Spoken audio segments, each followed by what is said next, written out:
Chinese philosopher Lao Tzu once said that a journey of 1,000 miles begins with a single step, and for the 2014 Fordham University football Rams, that step occurred today as they started their journey, a trip they hope will land them in Frisco, Texas, with the first day of summer camp on Murphy Field. Third-year head coach Joe Moorhead guided the Rams through a 2-hour workout as they prepare for the 2014 season opener on August 30th when Fordham hosts St. Francis.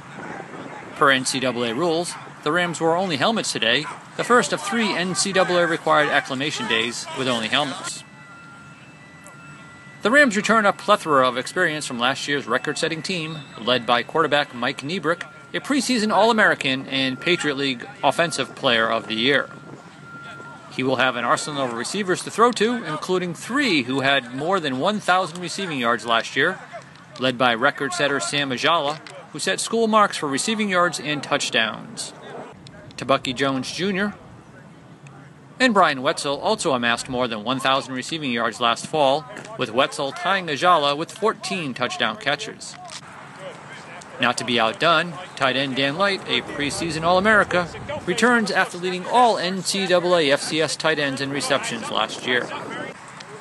The only question on offense is who will replace graduated All-Patriot League running back Carlton Kuntz. Kendall Piercy, who had a strong spring, leads the charge in the backfield. On the offensive line, returning starters Joe Mazzara and Garrick Mayweather will help the Rams try to rewrite some of the 2013 records. On the defensive side, preseason All-American and Patriot League Defensive Player of the Year Stephen Hodge returns after leading the NCAA FCS in solo tackles and leading the Patriot League in forced fumbles.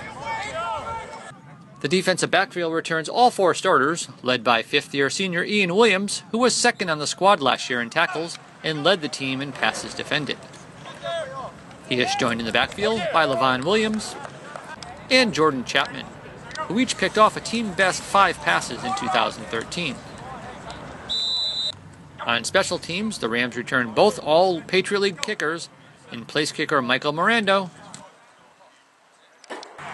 and punter Joe Pavlik. All right, Ian, day 1 in the books. How's it feel? It feels great to be back out here. I love the team. I'm sure they love to be out here too. Coach just said we had a good practice, not a great one, but that just means we have progress, and that's all we got to do. Just keep working hard every day, and we'll get where we need to be by the season. Now, as a fifth-year senior, yes, sir. How far has the program come since your first year here to today? It's taken tremendous steps, and it's a blessing to be here still and just to see the program move step by step by step. And hopefully we can just keep standing on the shoulders of those under us, I should say, that just paved the way for us. So it's awesome. Great. Thanks, Ian. Yes, sir. All right, Michael, day 1 in the books. How's it feel? Feels good. I think we came out. Obviously first day back after a while, you're going to be a little bit sloppy here and there, but I think the guys came out with real good intensity, and that's always a good sign for day 1. But hopefully, we can kind of sustain it throughout the week. Now, obviously, you have most of your receivers back from last year, practically just about all of them. How does that make it easier for you going into the season? Well, it makes it a lot easier just because we've had so much time together that we know exactly where each one's going to be. We have all the timing down. Right now it's just kind of getting little things back. But having all 3 your starting wideouts back is absolutely incredible. And any changes? Is it the same offense? Are you putting anything different into the offense this year? No, we do what we do. Obviously, when we start game planning, there's going to be tweaks here and there, but our offense is what it is, and that's just who we are. So that must make it easier for you again going forward, having everybody on the same page. Yeah, exactly. We have so many veterans on this offensive unit that we've all been through the installs so many times that we all have basically everything down. Just first day of camp, everybody kind of has the camp jitters, and you get some mistakes here and there that you usually don't see. But when you have a veteran group of guys like that, that goes away real quick. Thank you, Michael. Yep. First day of practice over. How do you think it went? I think it went well. I think our kids did a great job in our off-season program with winter conditioning, spring ball, and then summer conditioning. So for them to be able to get out here on the field and run around and have some energy and some enthusiasm, that's to be expected on day 1. But I thought the effort was great. I thought the execution was obviously needs some improvement.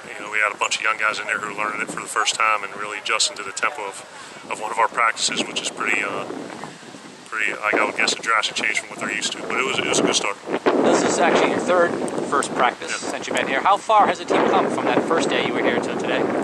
Light years, and I think that's evident with our seniors and our upperclassmen who, like you said, have been through it for 3 times now. And for the seniors and juniors, we really didn't even need the installation meetings. We could have come out here, called plays, and they'd have been able to run it just because we really make a few tweaks. But for the most part, our system's our system. And the younger guys really, like I said, had the biggest learning curve. So it'll take a while for them to get adjusted, but we like what we see athletically. Some good physical guys in the front. And, I think they'll be a good complement to what we have returning. All right. Thanks, Coach. Thank you.